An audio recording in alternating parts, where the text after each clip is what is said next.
बच्चों को स्कूल में खाना मिले तो उनकी अटेंडेंस 50% तक बढ़ सकती है। हर दिन 73 करोड़ लोग भूखे सोते हैं, दुनिया का हर 11वां इंसान, और ऐसा कभी भी नहीं होना चाहिए। तो मैं आपको दिखाना चाहता हूँ कि कैसे हम अपने मेन चैनल के वीडियोस के हर 20 व्यूज पे एक इंसान का पेट भर पा रहे हैं, और साथ में कुछ ऐसी चीजें जो फाइनल कट में नहीं थी। शुरुआत करते हैं केन्या से, जहाँ हम साफ पानी का एक अनलिमिटेड सप्लाई पहुँचाने के लिए गए थे, लेकिन इस बार प्रॉब्लम कुछ और ही है, खाना।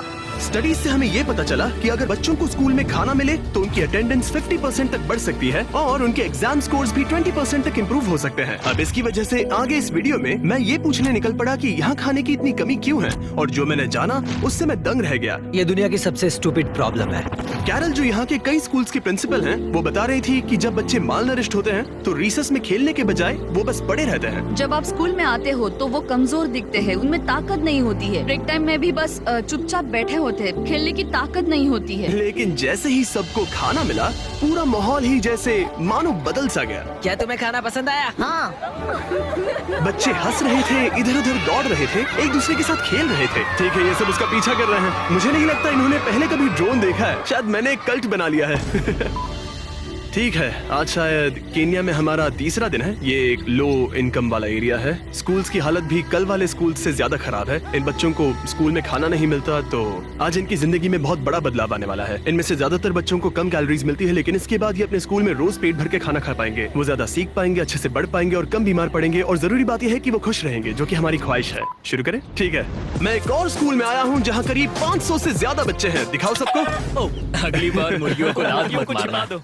इस स्कूल में 500 से भी ज्यादा बच्चे हैं, सबको दिखाओ।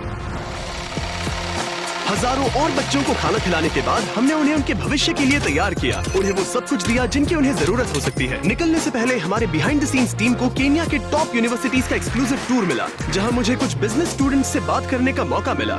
फिलांथ्रोपी और दुनिया को बेहतर बनाने के लिए आपका लॉन्ग टर्म गोल क्या है? तो लॉन्ग टर्म में हमारा एक चॉकलेट का ब्रांड है फीस्टेबल्स, और मैंने उसके सप्लाई चेन के पीछे थोड़ी रिसर्च की थी। मैं हैरान था क्योंकि उस फार्म में 16 साल के बच्चे काम कर रहे थे, और मैंने सोचा कि ये तो बिल्कुल भी ठीक नहीं है। हमारा मेन ऑब्जेक्टिव ये है कि 10 लाख से भी ज्यादा बच्चे आज भी बाल मजदूरी में फंसे हुए हैं, और हम उन्हें निकालने की पूरी कोशिश कर रहे हैं। और इसीलिए हमारी अगली मंजिल मेरे लिए खास मायने रखती है। हम है घाना में, यहीं से हम फेस्टिवल्स के लिए अपना ज्यादातर कोको लेते हैं, तो यहाँ जो स्कूल मील प्रोग्राम्स हैं वो मेरे लिए ज्यादा स्पेशल हैं। मेरे लिए? हाँ।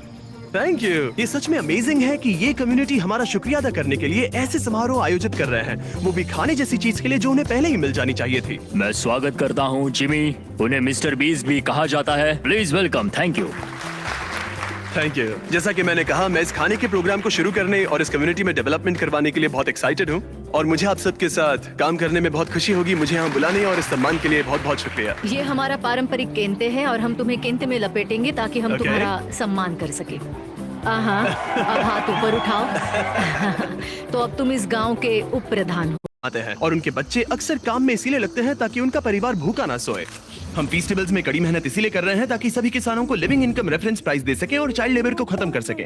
मैंने ककाओ फार्म्स को पर्सनली देखा, और हमने इस पूरे मिशन को बढ़ावा देने के लिए एक वीडियो शूट किया। बिग चॉकलेट अपने फार्मर्स को इतने कम पैसे देता है कि वो एक दिन में $1 से भी कम कमाते हैं। पहला, हम हमारे सारे ककाओ फार्मर्स को एक लिविंग इनकम रेफरेंस प्राइस देते हैं। दूसरा, हमारे सारे ककाओ फेयर ट्रेड सर्टिफाइड है, जो एथिकल सर्टिफिकेशन का गोल्ड स्टैंडर्ड है। आपका शुक्रिया, बहुत बहुत शुक्रिया। आपसे कल मिलता हूँ। ठीक है, चलो चलते हैं। Hello, thank you. जो भी लोग मेन चैनल के वीडियोस देखते हैं उन्हें इसका असर पूरी तरह से नहीं समझेगा। इससे बहुत सारे बच्चे स्कूल में रह पाएंगे, और वो फेल भी बहुत कम होंगे। वो ककाओ फार्म से बाहर निकल पाएंगे, जो मैं फेस्टिवल्स में करने की कोशिश कर रहा हूँ। हमने यहाँ स्कूल मील प्रोग्राम शुरू कर दिया है। अजीब लगेगा, लेकिन इन्हें 10 और नए एडमिशन मिल गए हैं, क्योंकि अफवाह फैल गई है कि मैं स्कूल मील प्रोग्राम शुरू कर रहा हूँ। और कुछ दिन पहले शुरू करने के बाद और 11 बच्चे स्कूल में भर्ती हो गए। सिर्फ मुफ्त में खाने की वजह से 21 बच्चे आ गए, जो कि बहुत अच्छा है, क्योंकि 21 बच्चे शायद उन ककाओ फार्म्स पर ही काम कर रहे होते। इन्होंने कहा कि यहाँ के करीब 97% बच्चे ककाओ फार्म से आए हैं, और अब वो अच्छे से खा रहे हैं और पढ़ाई भी कर रहे हैं।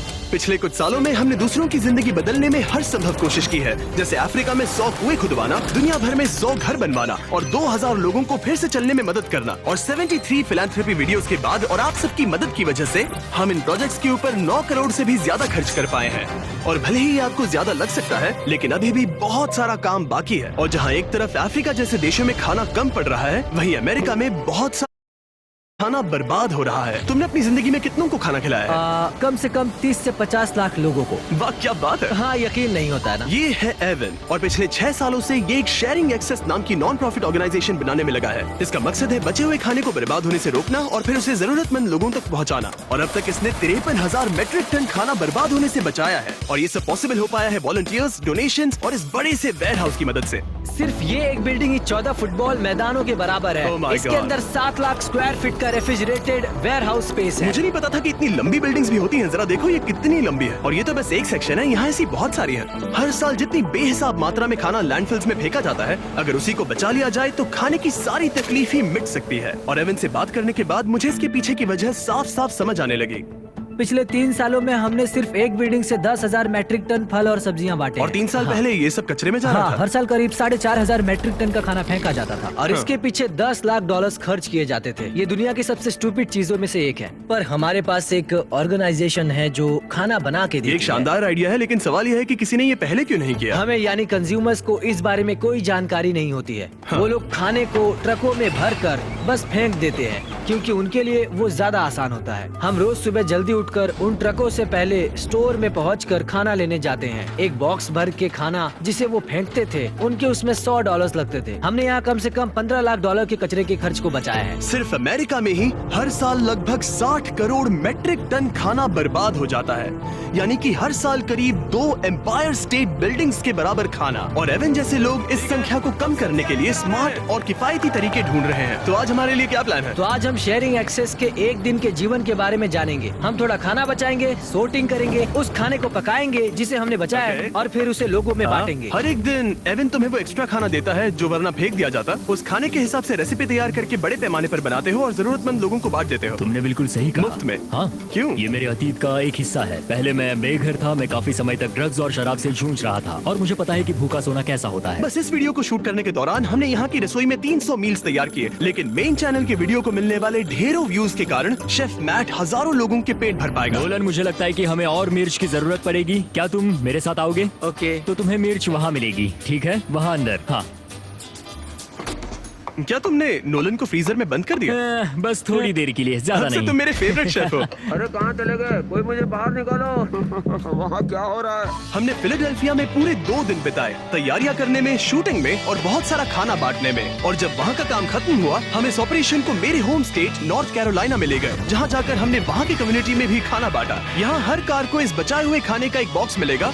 कुछ अंगूर, कुछ केले, थोड़ा मीट, बहुत सारी सब्जियां और खाने के पैकेट्स। ये सारी चीजें फेंकी जा सकती थी, लेकिन शेयरिंग एक्सेस की वजह से ऐसा नहीं होगा। एवन, ये देखकर कैसा लग रहा है कि तुमने जो खाना बचाया है वो जरूरतमंदों तक पहुंचेगा? ऐसा लग रहा है जैसे सपना सच हो गया। कुल मिलाकर इस वीडियो की शूटिंग के दौरान हमने 7,000 से ज्यादा लोगों को खाना खिलाया। हालांकि ये संख्या और बढ़ेगी जितना आप मेन चैनल के वीडियो को देखेंगे। तो अगर आपने अभी तक नहीं देखा तो जरूर देखें, और अगर आपने पहले से ही देखा है तो दोबारा देखें, ताकि एक और जरूरतमंद को खाना मिल सके।